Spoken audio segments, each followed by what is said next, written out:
नमस्कार दोस्तों, स्वागत है आप सभी को हमारे YouTube चैनल में। आपको EPS 95 पेंशन के बारे में जानकारी बताएंगे। जो अभी 10 मिनट पहले की खबर निकल कर सामने आ रही, सरकार ने दिया बहुत बड़ा तोहफा। EPS के 78 लाख पेंशन लाभार्थियों के लिए आई खुशखबरी। EPS पेंशन पर आई खुशखबरी, विस्तार से जानकारी। EPS 95 पेंशन के 3 प्रमुख लाभ। तो जी हाँ दोस्तों, 1000 से 7,500 रुपये तक पेंशन जाने कैसे। पेंशन 7,500 बढ़ोतरी करने की तैयारी। पेंशन में हालिया नए बदलाव, पेंशन के लिए अर्जेंट खबर। EPS पेंशन पर अभी आई नई अपडेट। सरकार ने EPS 95 पेंशन 1995 कर्मचारियों के भविष्य को सुरक्षित करने के उद्देश्य को लागू किया। ये योजना उन कर्मचारियों के लिए जो संगठित क्षेत्र में काम करते हैं, और ये EPS जैसे 95 पेंशन योजना का मुख्य उद्देश्य सेवानिवृत्ति के बाद कर्मचारियों को एक नियमित आय प्रदान करना। योजना के तहत कर्मचारियों को न्यूनतम 1,000 रुपये से लेकर अधिकतम 7,500 तक की मासिक पेंशन मिल सकती है। इस वीडियो के माध्यम से EPS 95 पेंशन योजना के 3 प्रमुख लाभ, पात्रता और योगदान प्रक्रिया, अन्य महत्वपूर्ण पहलुओं पर चर्चा करेंगे। आप भी इस योजना का लाभ उठाना चाहते हैं तो इस वीडियो आपको मददगार साबित हो सकता है। तो जी हाँ दोस्तों, इस प्रकार बताया जा रहा है कि सरकार EPS 95 के 78 लाख पेंशन लाभार्थियों के लिए बहुत बड़ी खुशखबरी देने जा रही। बताया जा रहा है कि बहुत लंबे वक्त से मांग करने वाले पेंशन धारक होंगे माला माल। कल होने वाली बैठक में बहुत ही बड़ा फैसला लिया गया कि पेंशन धारकों को मिलेगा डबल फायदा। जो आपको मिनिमम पेंशन राशि 1,000 रुपये मिल रही है, तो सरकार इसको बढ़ाकर जैसे 7,500 प्लस DA करने जा रही, जिससे पेंशन धारकों को बहुत ही बड़ा फायदा मिलेगा।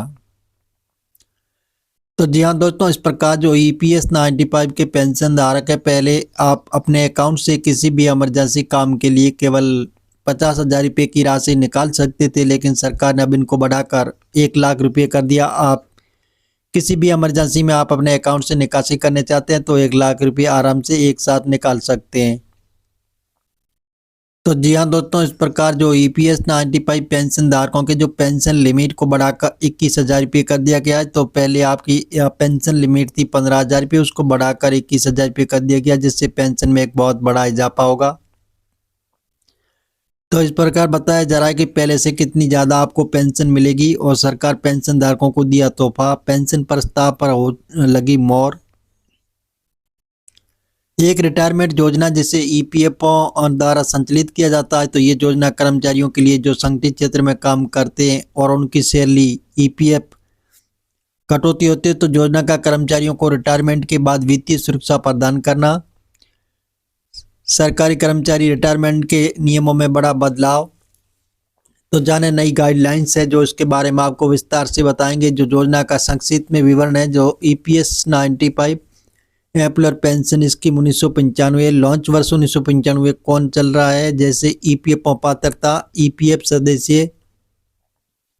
तो इस प्रकार जैसे न्यूनतम पेंशन राशि है जो 1,000 रुपये प्रति माह है, तो अधिकतम पेंशन 7,500 रुपये प्रति माह।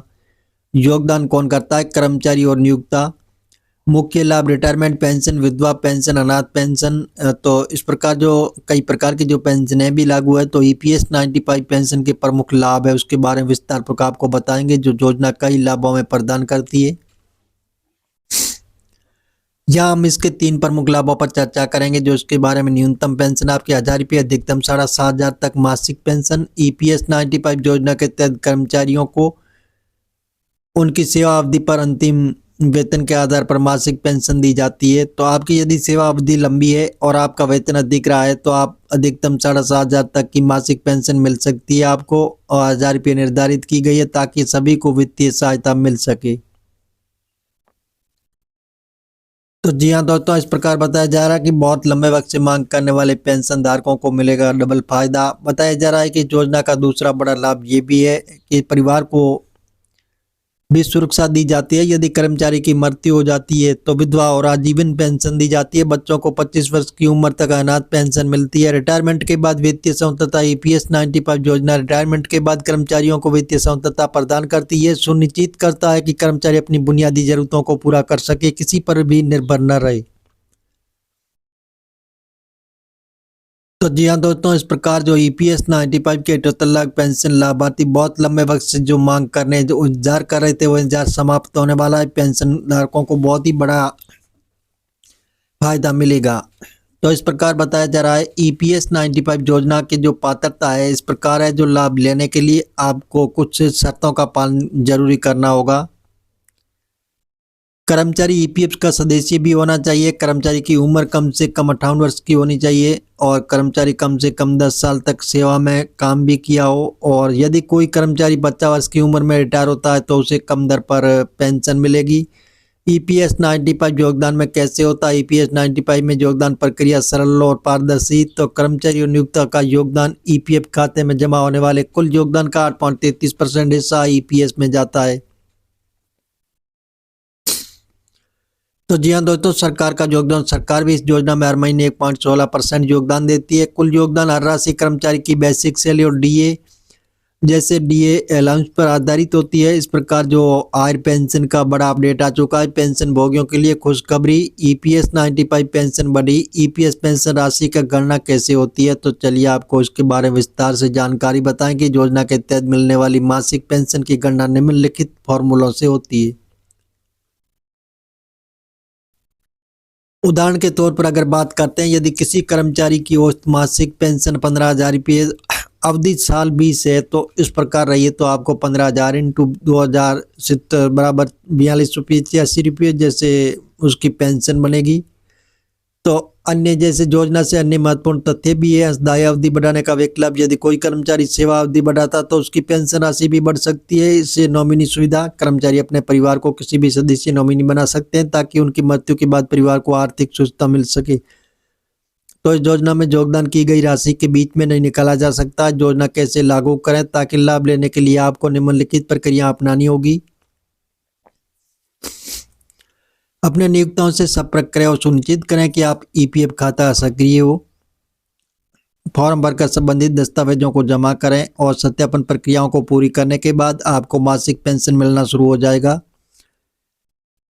ईपीएस 95 योजना से जुड़े फायदे और सीमाएं हैं। जो उसके फायदे निम्नलिखित जैसे नियमित मासिक आय, परिवार को वित्तीय सुरक्षा, सरकार द्वारा संचालित होने का कारण भरोसेमंद, सीमाएं प्रोमेचर निकासी संभावनाएं, अधिकतम सीमा तय होने से उच्च पेंशन पाने वालों को सीमित लाभ मिल सकता है। तो इस प्रकार जो बताया जा रहा है कि ईपीएस 95 पेंशन धारकों को सरकार की पहल है कि जो कर्मचारी को रिटायरमेंट के बाद वित्तीय सुरक्षा प्रदान करती है। इसके तहत जो न्यूनतम 1,000 रुपये से लेकर 7,500 रुपये तक की मासिक पेंशन दी जाती है। ये योजना केवल कर्मचारियों नहीं बल्कि उनके परिवार के लिए भी फायदेमंद साबित हो जाती है। तो जी हाँ दोस्तों, हम आपको मीडिया आधारित बता रहे हैं। सरकार से अभी हाल फिलहाल ऐसी घोषणा नहीं हुई है। आप सरकारी ऑफिशियल वेबसाइट पर जाकर इसकी जानकारी ले सकते हैं और मिलेंगे नई जानकारी के साथ। नए और पहली बार तो चैनल को सब्सक्राइब कर लीजिए ताकि इसी प्रकार की जो नई जानकारी होगी वो सबसे पहले आपको मिलती रहेगी।